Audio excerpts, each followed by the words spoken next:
मसा निकालना है और लसा निकालना है। मसा लसा यानी HCF और LCM ज्ञात करना है। तो चलिए स्टार्ट करते हैं वीडियो को। क्या बताए थे हम सबसे पहले, आपको 2 नंबर क्वेश्चन में ही बता चुके हैं कि 2 रहे, 3 रहे, 10 रहे, 20 रहे, अब कुछ भी रहे, सबसे पहले आपको ये बोल भी दिया है कि अभाज्य गुणनखंड विधि से, वो बोला नहीं था और जचने के लिए बोल रहा था, ठीक है। तो आपको इसमें बोला नहीं, बोल दिया डायरेक्ट कि अभाज्य गुणनखंड विधि से इसको मसा निकालना है। तो निकालिए, अभाज्य गुणनखंड कीजिए। तो सबसे पहले 12 करना है, तो 2 छक 12, 2 तिहाई 6 हो गया ना। आगे 15, तो 15 तो 3 से कटेगा, 3 5 15 और 21 जो है 3 से 7 या 21 ना, ठीक है, यही होगा गुणनखंड इसका। तो चलिए लिख दीजिए बारी बारी से गुणनखंड, ठीक है। चलिए तो गुणनखंड सबसे पहले लिखना है 12 का, तो 12 का 2 गुना 3 ना। चलिए उसके बाद में 15 का, तो 15 का 3 गुना 5 ना। चलिए ठीक है। 21 का क्या आ गया, तो 3 गुना 7 आ गया, है ना जी। चलिए अब इसमें आपको मसा निकालने के लिए बताए थे, क्या बताए थे कि आपको जो सब में मिले उसको मसा कहते हैं। समझ में आया, जो सब में मिल जाए, जो संख्या जो अंक सब में मिल जाए वही तो होता है मसा। एगो देखिए तो एक में 2 सब में है, नहीं है, फिर 2 है, 2 सब में है, नहीं है, 3 देखिए तो 3 हाँ सब में है, 3 देखिए तो सब में है, लगता है ना, 3 तीनों में है कि नहीं जी।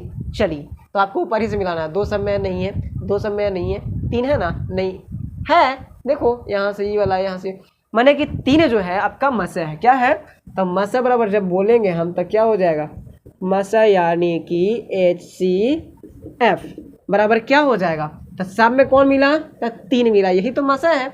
चलिए लसा निकालते हैं, लसा यानी कि LCM, ठीक है। तो LCM देखिए, ध्यान से देखना आपको, ठीक। LCM कैसे निकलता है ये देखिए। सबसे पहले तो मसा वाला चीज़ को लिख दिया जाता है, ठीक है। तो मसा को लिख दिया ना। अब देखिए बताते हैं आपको क्या करना है कि जो घेरा लगा वाला वो नहीं लिखना है, जो मसा के अंतर्गत आ गया वो नहीं लिखना है। मसा के लिए हम 3 लिख दिया, ठीक है। आइए अब जो बच गया उसको लिख देंगे। 2 में 2, 2 गुना 2 गुना, और क्या बचा, 5 यहाँ बचा, यहाँ 7 बचा, है ना, 5 गुना 7, इतना को गुना करना है। चलिए तो सबसे पहले बड़ा डिजिट को गुना कर लेना है।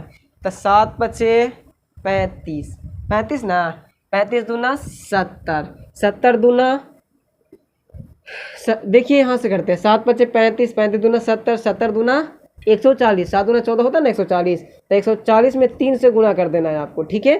तो 0, 3 चौके 12 का 2 हासिल 1 और 3 एकम 3, 3 1 4, यानी कि 420 आ गया आपके पास LCM, यानी कि देखिए ध्यान से देखिए 420 ना। आइए क्या आ जाएगा, लसा क्या आ गया आपका, 420 आ गया, ठीक है। इसी प्रकार से आप ये क्वेश्चन को हल कर सकते हैं। आगे और आपको दे दिया गया है, तो आप जाइए और उसको हल कीजिए ताकि आपको देखें, और अगर आपको ना आया हो तो आप एक बार ट्राई कीजिए आगे वाला क्वेश्चन को, और ना आए तो आपको कमेंट, प्यारा सा एक कमेंट कर देना है, जिसका हम रिप्लाई ज़रूर करेंगे और ज़रूर कोशिश करेंगे कि हम फिर से इसको बताएं। आप ना तो चाहिए कुछ नहीं, गुणनखंड करके मिला देना है, अगर मिल जाए तो मसा और ना मिले तो लासा, है ना। और मासा को जरूर गुना कर देना आपको, ठीक है, ये याद रहे। ये जो आता है मसा ना, उसको जरूर लासा में गुना करना है, तभी आपको सही होगा, अन्यथा गलत हो जाएगा। तो थैंक यू, आशा करते हैं वीडियो